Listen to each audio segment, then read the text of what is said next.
হযরত আয়েশা সিদ্দিকা রাদিয়াল্লাহু তাআলা আনহা থেকে বর্ণিত, তিনি বলেন, নবী করিম সাল্লাল্লাহু আলাইহি ওয়াসাল্লাম প্রতি রাতে ঘুমানোর পূর্বে সূরা ইখলাস, সূরা ফালাক ও সূরা নাস তেলাওয়াত করতেন, অথবা দু হাতে এভাবে ফু দিতেন।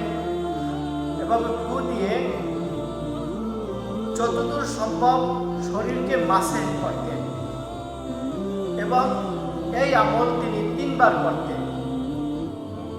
অপরের বর্ণনায় প্রতিদিন সকাল সন্ধ্যায় 3 বার করে সূরা ইখলাস, সূরা ফালাক এবং সূরা নাস পড়ে শরীরে দম করলে জিন এবং ইনসানের সকল প্রকার অনিষ্ট থেকে আল্লাহ তাআলা হেফাজত করেন।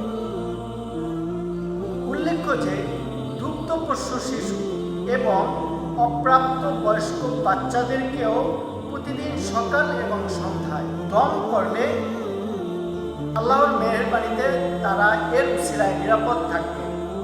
আল্লাহ তাআলা এর বরকতে বদ নজর সহ জিন ও ইনসানের সকল অনিষ্ট থেকে হেফাজত করবে। আল্লাহ তাআলা আমাদেরকে আমল করার